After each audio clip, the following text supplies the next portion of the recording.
Quintanilla Q&A. So we have Mr. Abraham Quintanilla, Suzette Quintanilla-Arriaga, and Chris Pettis here with y'all this morning. Come on in. Right here? Dad, you want to? Yeah. Huh? You want to sit here? Have Chris.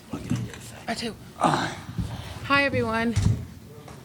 Are they serving breakfast this morning? Y'all want to say a few words, and then they've got an audience mic when you're ready to open it up to questions. For this press conference, Okay. we thought we would do it this way.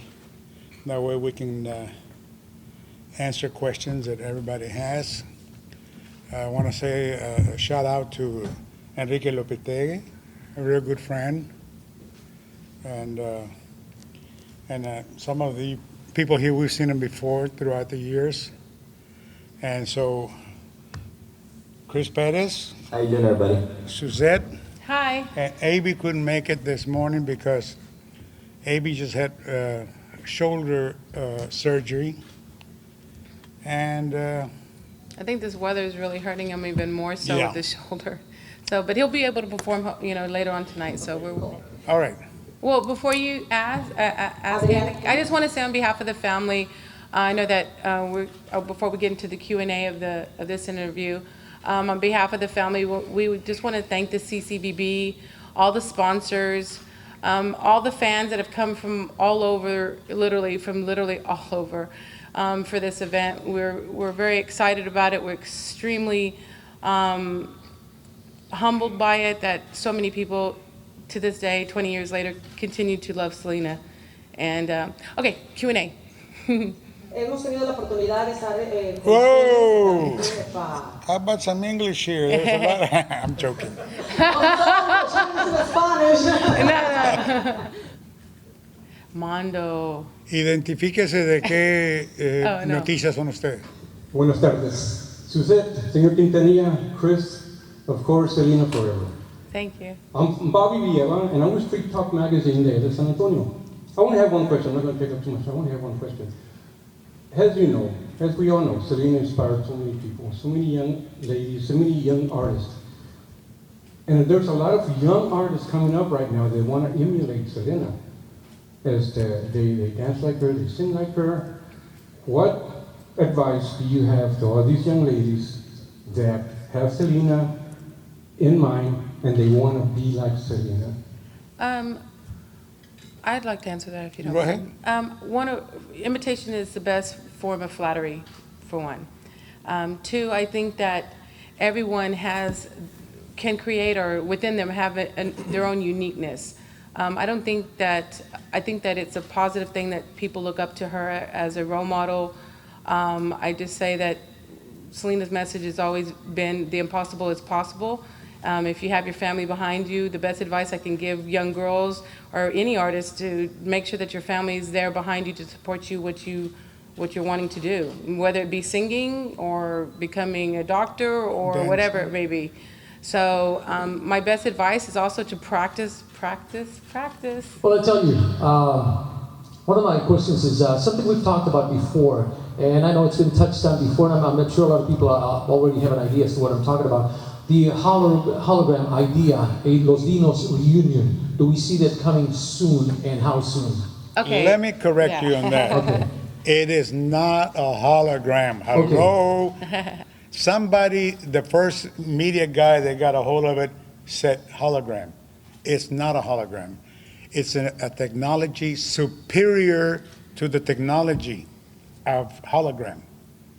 Selena will be the first artist that they're going to do this technology with. And not only will they make her appear, but they will also be able to clone her voice where she will be able to sing other songs that she never recorded before. I haven't seen it yet. They're going to call us and we're going to go look at the first. But what they're telling me that it will be amazing.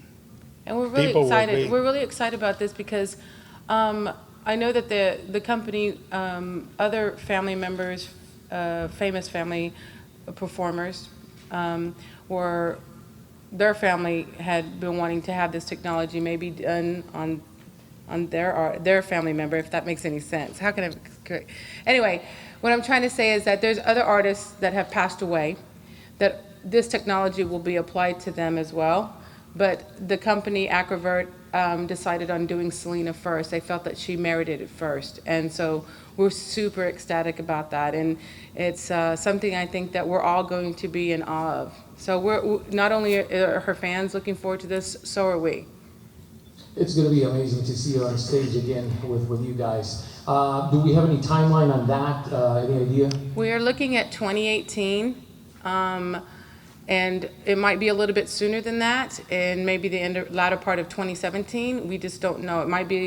It's going to be roughly around that, 2018, 2017, latter part 2018. I'd like to add one thing, one last thing, that once they get everything together and done, we will get Selena's original band, Los Dinos, Chris, Avi, Ricky, Peter Sudillo, Suzette, Joe Ojeda, together, and we'll do a 10-city tour.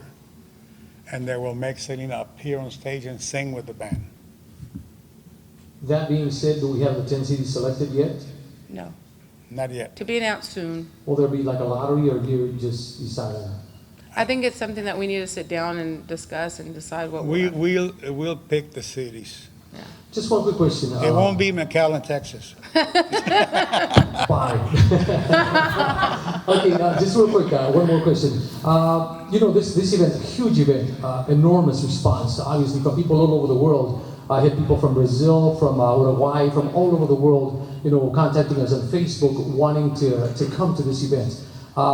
That being said, will the next event maybe include some international artists, possibly? I'd like to answer that. In the 10th anniversary of Selena's passing, I got together with Univision and we done the Reliance Stadium. Had every international artist perform one of Selena's songs.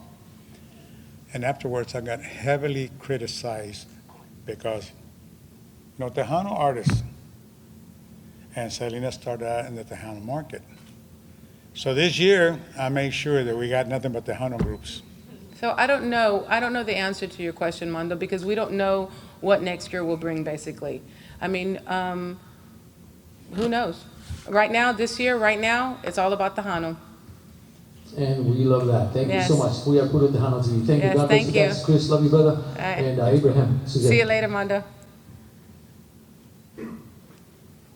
Hi. Hello, my name is Andrea. I'm from Mescla.com. Hi. It's a digital-only publication. And I wanted to ask you guys, I think the movie, when it came out in the late 90s, kind of opened a lot of people up to her story and converted them into fans of Selena. Today, I think the internet is a way that her legacy is really staying alive. As a digital publication, I'm in my 20s, a lot of our readers are in our 20s, and that's how they're learning about her. I was curious whether you guys participate at all in sort of this internet community and culture that's uniting people globally around Selena.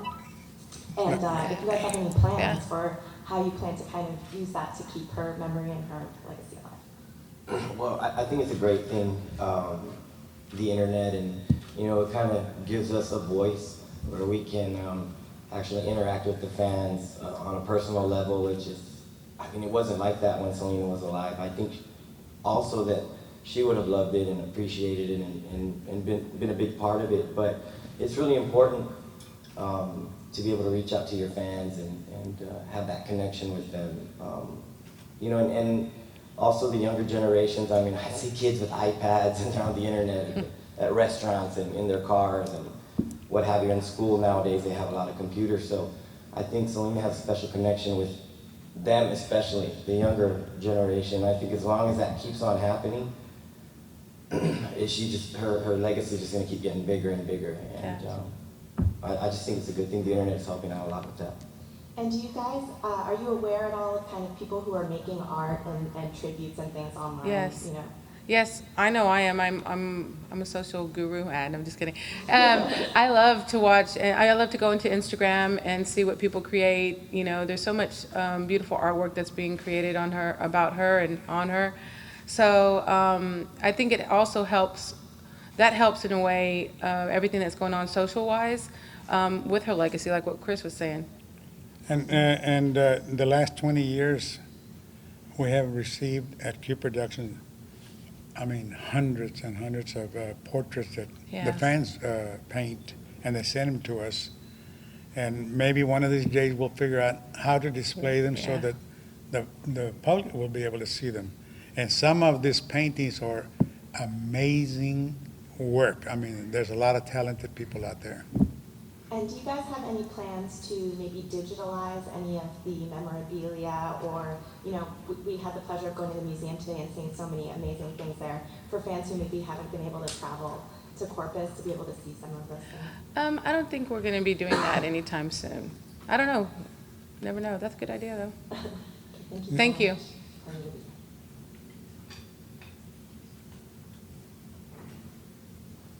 Hola, Hola. Miguel Bedoya, Univisión Houston. Primero que nada, la gente quiere saber cómo se encuentra la familia Quintanilla después de los 20 años de la muerte de Selena. Well, 20 years. We're here. 20 years has been a very long time, but yet in a odd way, it doesn't seem like it's been 20 years. We never thought that we'd be able to get through the tragedy of losing my sister, or I think we'll deal with this till the day that we die. We do the best that we can, and today it's about celebrating this festival and her legacy and what she left behind. All I want to say is that death is a painful thing for humans, right? Especially if it's your child, his wife, sister. So, the pain will always be there. You learn to live with it. It'll never go away.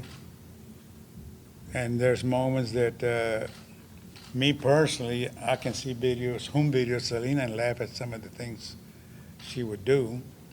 And then there's times that you might be in the shower, taking a shower, and it just hits you, And that's the way it'll be till we die, I guess. We're under Univision. We're a website for and by Latino millennials.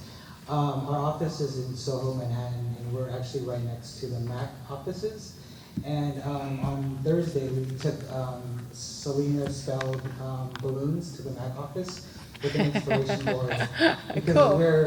we want to push for this to happen, and we read about it, we wrote about it. Right. And Suzette, I'm sure this question is space for you, but what is going on with the MAC makeup line? I don't know. What can we do to get this up and Well, first of all, I just want to say that I'm very aware of what the petition that was happening with somebody created a petition in regards to getting MAC to do a line of makeup for Selena.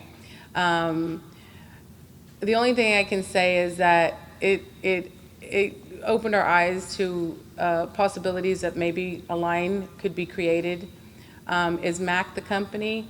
At this time, we're just kind of gonna search around and see what company might be the one. And if and when it does happen, we will definitely let everybody know.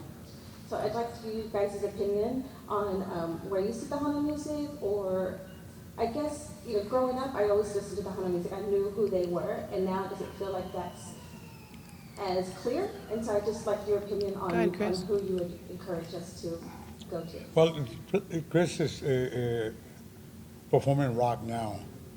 But as far as Tejano music, it'll never go away because it's part of the Chicano, Tejano culture. So it'll never go away. It's alive and well. I think it's alive and well more now than what it was. I felt, if you don't want, I'm sorry for interrupting you, but I just feel like when Selena was alive, I felt that when everything was, we lived in that world and Tejano was everywhere. When she passed away, everybody kind of had the same sense. Yeah, it went to a low. Everybody said it kind of had the sense of going into a low. And I feel that within the last 4 or 5 years, right, I see that it's taking on a second wind again. And you see more Tejano singers, more festivals. And I think it's It'll never go away. I agree with my father. I don't think Tejano music will ever die. It's something that we carry within ourselves. I'd like to mention that Rudy Trevino, the founder of the Tejano Music Awards, was at our place this morning for a book signing. He just finished, and it's out on the market, a book about So Tejano many music. people there for that, too. Huh? There was a lot of people around Yeah. that, too. About, you need to get that book and look at it, and you'll find out a little bit more about this market. Chris, can we hear from you about your music or what influenced you around the Tejano music? Yeah, I mean, I on the rare opportunity I get to go out and see friends perform. Usually it'd be a friend's band, and I see that the crowds are there, and the bands are the ones I go to see are great players, and I have much respect for them. Just because I'm not in that genre right now doesn't mean I don't appreciate it and appreciate the past that I had with it. And who's to say I won't come back to it in the future sometime. I was very proud to be a part of it in the capacity that I was with Los Dinos, with Selena. I mean, it was a great band and good times. It was So a good time. Yeah, I think it's, from what I've seen, it's still alive and well and kicking, and I enjoy seeing a lot of these bands. They take pride in their show and their sound, so I think it's important.